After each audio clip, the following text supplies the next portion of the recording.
Look closely at this metal plate. Draw a violin bow across its edge, and the invisible physics of sound take physical form.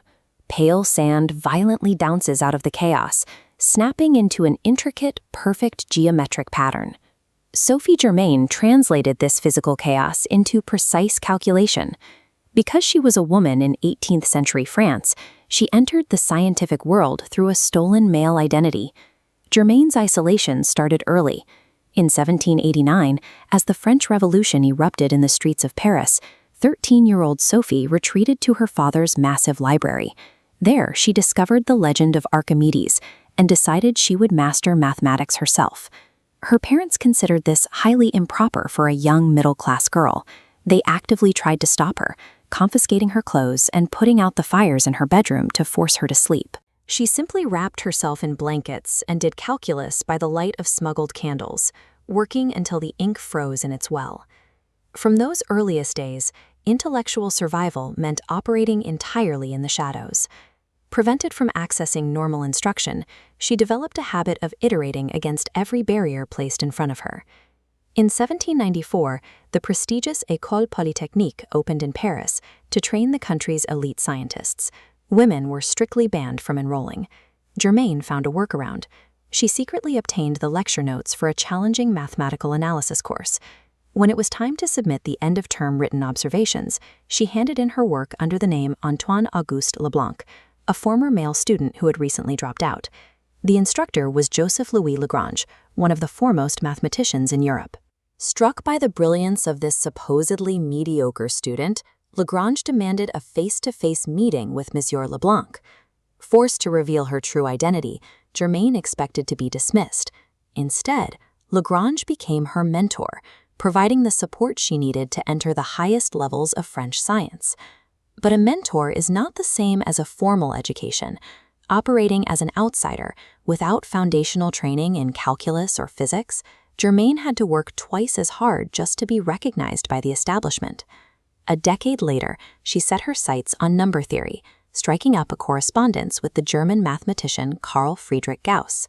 To ensure her proofs were judged purely on their merit, she resurrected the LeBlanc pseudonym. When Napoleon's army invaded Gauss's hometown in 1807, Germain feared for his life. She called in a favor from a French general to guarantee Gauss's safety. This intervention forced her to write to Gauss, confessing her true identity. Gauss was astounded. He wrote back expressing his deep admiration, praising her for possessing the courage to overcome the severe societal obstacles placed in front of her. Meanwhile, in Paris, the German physicist Ernst Chladni was causing a sensation.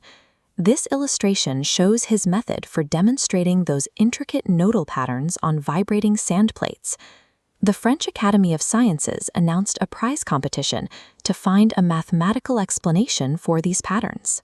The greatest male mathematicians of the era didn't even submit an entry, convinced the current math was inadequate. This vacuum was exactly what Germain was looking for. A problem the establishment deemed too difficult was the perfect testing ground for an outsider used to forging her own path from scratch. To solve it, she modeled how the plate moves. When bowed, the elastic metal bends in waves, tension influencing its neighbors. Between active regions are stationary lines. Sand slides down vibrating slopes, gathering in quiet valleys physicists call nodes. Germain submitted her first paper for the prize in 1811. Because she had never received formal training in calculus, her math was riddled with errors. She failed. Despite the faulty math, Lagrange realized her physics hypothesis was correct. He took her central idea and fixed the core equation for her. Armed with the right equation, Germain submitted a second attempt 2 years later. This time, she accurately predicted the nodal lines from physical experiments, earning an honorable mention. Finally, in 1816, she submitted a third massive paper. She expanded her theory to model the movement of both flat planes and curved surfaces. This time, she finally won the grand prize. Winning the medal required 5 years of grueling public failure. Her breakthrough emerged from an iterative cycle of trial, error, and constant mathematical revision. The 1816 award ceremony was a major event for the Academy, but Germain's chair remained empty. She did not attend, remaining an outsider to the institution that finally recognized her work. Turning her back on the physics of elasticity, she returned to her other lifelong obsession, the famously unsolved mystery of Fermat's last theorem. Fermat's theorem claims that a specific algebraic equation has no solutions in positive integers.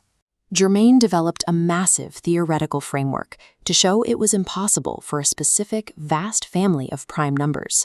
This printed table is from an 1823 treatise on the subject by Adrien-Marie Legendre. In the footnote at the bottom, he explicitly credits Sophie Germain for the demonstration. It was the first general result toward proving the theorem. She looked past individual solutions to find the underlying principles of the primes, establishing a foundation that mathematicians would spend the next century building upon. Recognizing the scale of her work, Gauss actively campaigned for the University of Göttingen to award her an honorary doctorate, but she would never receive it. In 1831, Sophie Germain died of breast cancer at the age of 55. Even in death, the institutions of her time delivered a final slight. Her official death certificate ignored her life as a scientist, listing her profession simply as a property holder. But you cannot erase the math. Just as the chaotic vibration of the plate eventually settles into mathematical clarity, Sophie Germain had to borrow a man's name just to enter the room. But because of her persistence, the actual laws of nature and prime numbers now bear her true name.